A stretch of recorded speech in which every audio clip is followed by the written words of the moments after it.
An AEW Warner Bros. Discovery media rights announcement reportedly is just about ready, with an announcement coming possibly as soon as tomorrow's 5th anniversary edition of AEW Dynamite. AEW reportedly is hopeful that Adam Cole will be returning soon with wheels in motion for an on-screen return.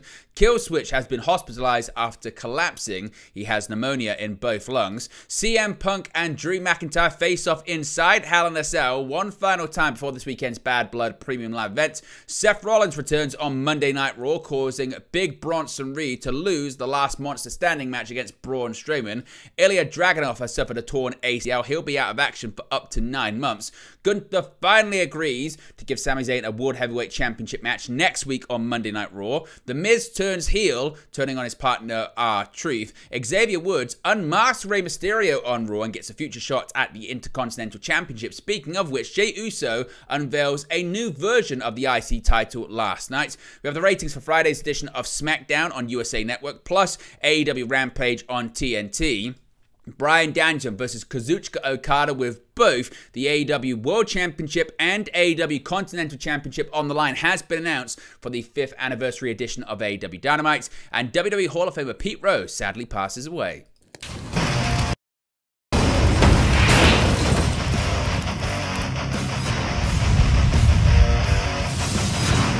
Hey guys, welcome back to Wrestling News 365. Hope everyone is doing very well. As always, plenty of news stories to get into in the world of professional wrestling. Let's begin with the latest regarding the AEW Warner Bros. Discovery media rights agreement, which could be announced as soon as this week. The AEW media rights announcement could be coming as soon as Wednesday, October 2nd, according to a new report. Although there had been uncertainty regarding the relationship between All Elite Wrestling and Warner Bros. Discovery and whether the two sides could agree to a new deal, previous reports have indicated that a new AEW media rights deal is effectively in place and just needs to be made official with a public announcement.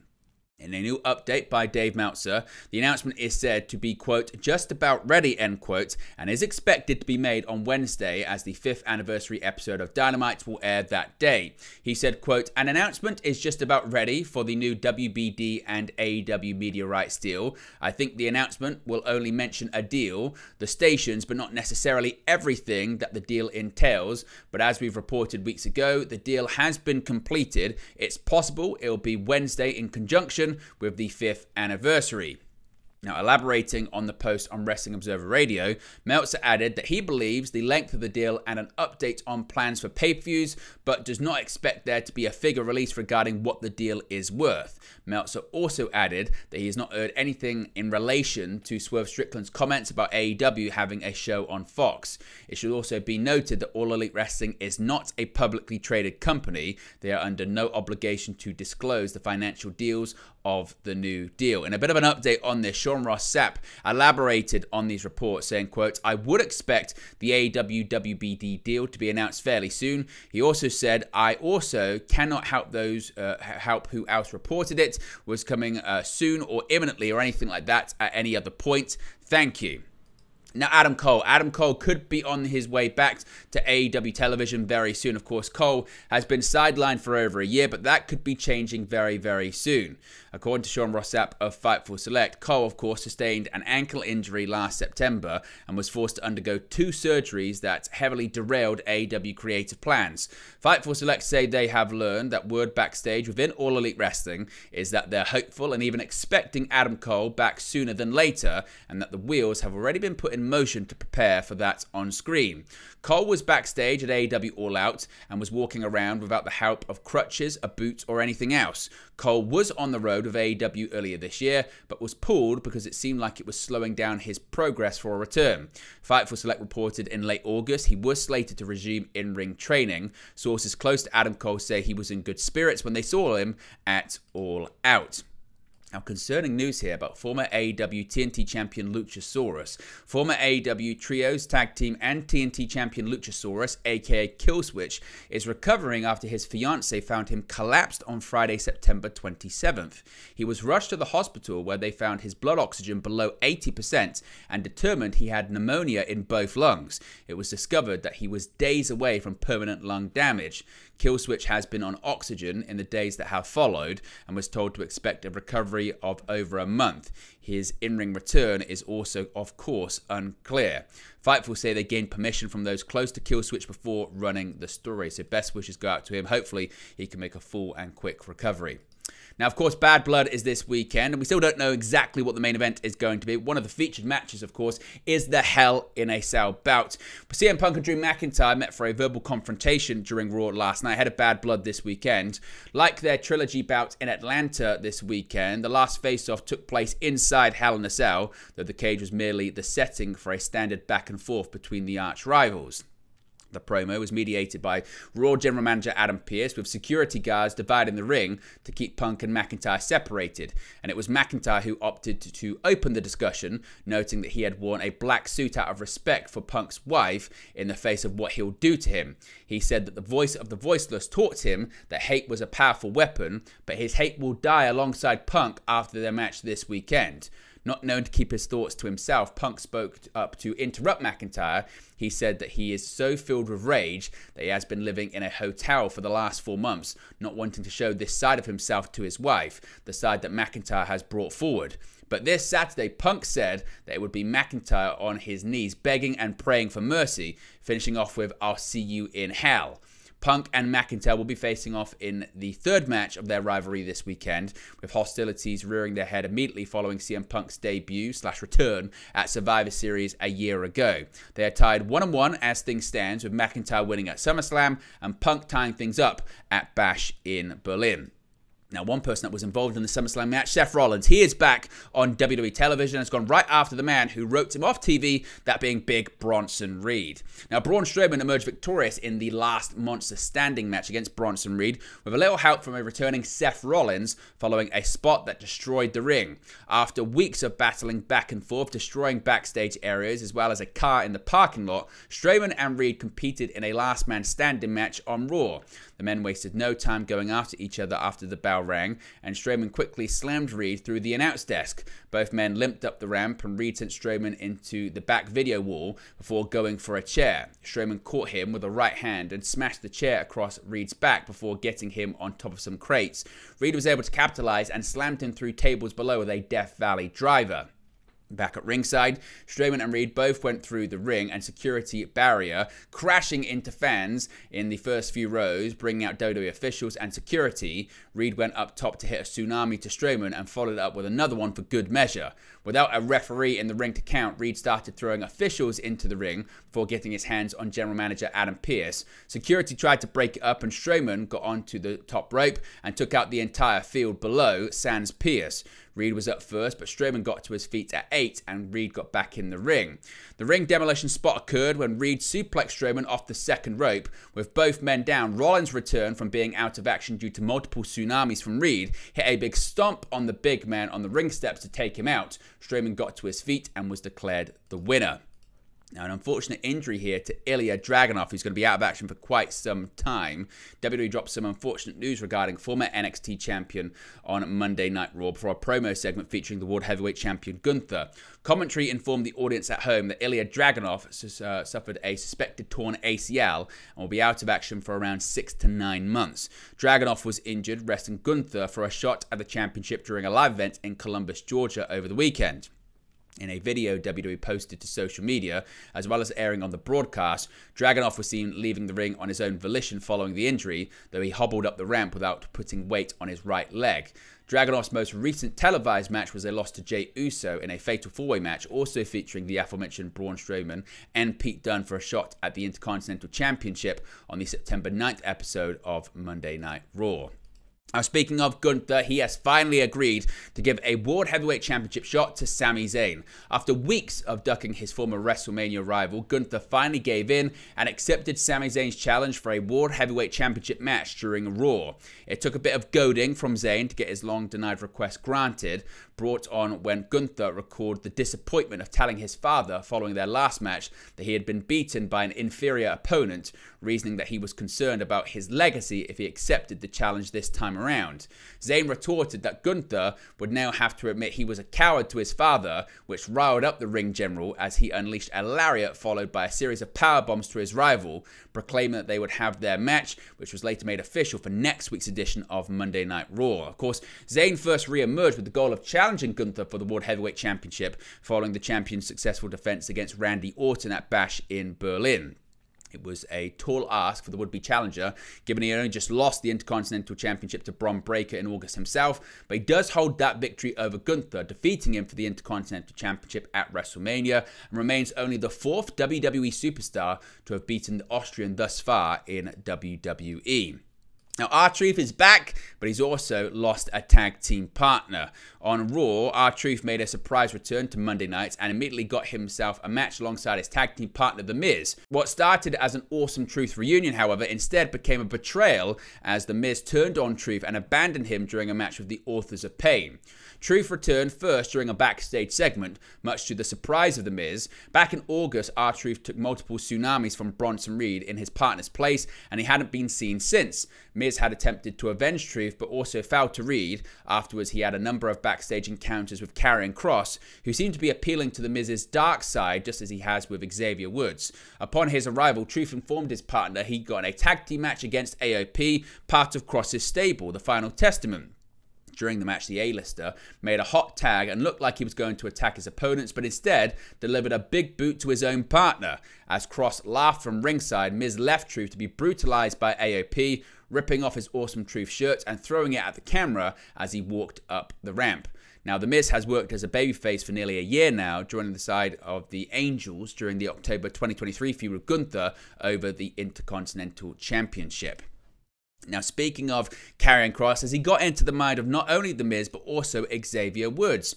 On last night's episode of Raw, the legendary Hall of Famer Rey Mysterio was unmasked during his match. For the first time, Rey Mysterio took on Xavier Woods in a singles match, and while Woods picked up the victory, it was by dubious means. With Mysterio being unmasked by Woods, leading him to be vulnerable to the pinfall, it was unclear whether or not this was intentional on Woods' part. In a later backstage segment with Kofi Kingston, Woods assured his longtime tag team partner the action was not intentional. Kofi Kingston would then inform Woods that he had good news, as well as Jey Uso had offered Kingston the title match next week. However, Kingston turned it down and instead nominated Woods for the match. So next week, Uso will defend the Intercontinental Championship against the former King of the Ring. Now, speaking of the Intercontinental Championship, as you can see right there on the screen, it's gone a bit of a makeover over the last 7 days. Jey Uso made his first entrance as Intercontinental Champion, entering through the crowd, initially accompanied by his son. Eagle-eyed fans, however, noticed immediately that in addition to the sweet scene, there had been a change to the IC title belt. Jey Uso debuted a new iteration of the Intercontinental Championship design that featured the addition of blue details on the center plates. However, Uso's celebratory moment was interrupted by the entrance music of Bron Breakker as the former Intercontinental Champion who Uso beat last week appeared. But Breakker was not there to spoil the party, instead noting that he thought it was important for him to be the first one to congratulate Jey Uso on his victory. While the exchange was lightly tense, it ended with mutual respect shown between the two men, with Uso even calling out Breakker's catchphrase to incite the crowd to bark. Now, interestingly, of course, this design of the Intercontinental Championship has been one that's been floating around on social media by fans, leading more credibility to the reports that Triple H is very active on his timeline and seeing what fans want and what they don't want. Now let's talk about the ratings for Friday's edition of SmackDown on USA Network. Friday night's episode of SmackDown averaged 1.568 million viewers on USA Network, which is up close to 5% from the previous week. It's the highest audience for the show since the USA debuted 2 weeks earlier. SmackDown was second on the cable charts and all television, with a 0.45 rating in the 18-49 demographic, trailing only College Football Game that went head-to-head on ESPN and did a 0.93. It actually defeated the Fox Football Game that it replaced on the network that did a 0.38 rating. The two games that aired head-to-head on ESPN and Fox averaged over 5 million viewers between them and a 1.29 rating in the key demographic. Now, compared to the same week in 2023 when the show aired on Fox, the overall viewership was down 31.9%, while the 18-49 rating was down 25%. That's consistent with the yearly drops in the first 2 weeks on USA. Now, speaking of ratings, we also have the ratings for AEW Rampage on Friday nights on TNT. The Friday, September 27th episode of AEW Rampage averaged 276,000 viewers on TNT, which is down over 15% from the previous week. It was still, though, the second highest audience for the show since August 23rd. Rampage finished 15th on primetime cable charts with a 0.08 rating in the 18 to 49 demo. That's down 33% from last week and ties with the fourth lowest rating the show has done in that category so far in 2024. Now, as I mentioned, the show went head-to-head with the ending of two separate college football games on ESPN and Fox, which is stronger than usual competition for Friday nights. As compared to the same week in 2023, Rampage was down 24% in overall viewers and 42.9% in the 18 to 49 demographic. Now, Bryan Danielson will be facing off against Kazuchika Okada on the 5th anniversary of AEW Dynamite tomorrow night, with both the AEW World Championship as well as the AEW Continental Championship on the line. Now, this match stems from a Bryan Danielson social media promo. Here's what the AEW World Champion had to say.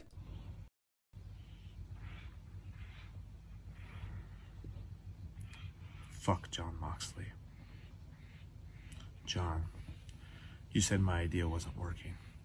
And that's when I realized, as much as I'd love to fight you, as much as I'd love to bloody you, I'm not fighting against a man. I'm fighting against an idea. And I'm fighting for my idea of what I want to be as the AEW World Champion. What kind of World Champion do I want to be? See, this Wednesday, it's the 5-year anniversary of Dynamite. 5 years since AEW changed the entire wrestling landscape, and I want to be the kind of World Champion that defends his title on such a monumental show. But who do I defend my title against? I can only think of one person. We fought 2 times. I've won 1 and he's won 1. He broke my arm. He fractured my orbital bone. This year, he beat me at Wrestle Kingdom in Tokyo. That's right. Okada, I'm calling you out. If you have the guts, you show up on Dynamite at the 5-year anniversary and you challenge me for my AEW World Championship. And finally, we'll see who's the best. Now, AEW later did actually confirm this match will be taking place, which will be a title versus title bout. Okada's AEW Continental Championship, though, will only be on the line for the first 20 minutes, as is in keeping with Continental Classic rules. As Danielson mentioned, Danielson and Okada are 1-1 against each other. Danielson defeated Okada at Forbidden Door back in 2023. Okada evened the series with a victory at New Japan's Wrestle Kingdom 18 pay-per-view. Now, sticking with Bryan Danielson here, an interesting story here regarding WWE filing a Daniel Bryan catchphrase, considering that Bryan Danielson actually tried to trademark this not that long ago. Now, WWE has filed to trademark a catchphrase very much associated with current AEW World Champion Bryan Danielson. Now, Danielson's rise to stardom in WWE as Daniel Bryan came coupled with the growth of the Yes catchphrase, which became a go-to chant amongst fans. It's a phrase that's still associated with Danielson to this day, and is still chanted by fans at AEW shows during his matches. Now, on September 30th, 2024, WWE made 2 separate trademark filings for Yes, Yes, Yes. Now, interestingly, on July 29th, 2024, Danielson himself had filed to trademark Yes, Yes, Yes with the United States Patent and Trademark Office. Now, Danielson's filing was actually labeled as abandoned as of September 20th. Therefore, that application is now dead and no longer active. He recently said that he received some sort of legal letter from WWE after he made the filing. WWE's filings are active and awaiting examination. Of course, if we get any more updates on that, of course, we'll let you know. And finally, some sad news here when it comes to WWE Hall of Famer and MLB legend Pete Rose, because MLB legend and WWE Hall of Famer Pete Rose has passed away. He passed away on September 30th, 2024 at the age of 83 in his Las Vegas home. In a storied baseball career, Rose managed the Cincinnati Reds between 1984 and 1989, having played for the team between 1963 and 1978. Known as the Big Red Machine, it should come as no surprise that his involvement with WWE would see him encountering Kane. At WrestleMania 14, Kane would attack Rose, delivering a tombstone to the baseball legend.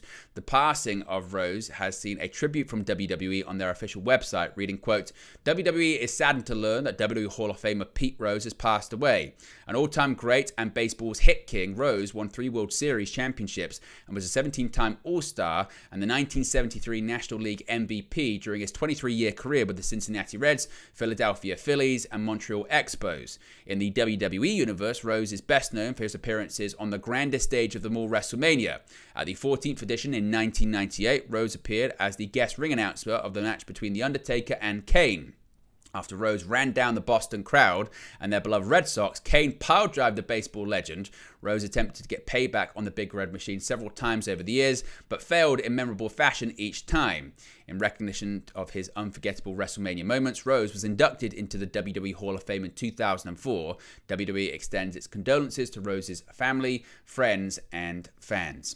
But there you go, guys, the latest pro wrestling news for you. Be sure to smash a like on the like button. Be sure to subscribe, bottom right-hand corner. As always, let me know your thoughts in the comment section below, and I'll speak to you again very, very soon. Hey guys, thank you for watching, listening, streaming, or however you come across this video today. Be sure to click on the video on the right there to watch our next video, or click the bottom there to subscribe, or the bottom right-hand corner. Thank you very much, and I'll speak to you again very soon.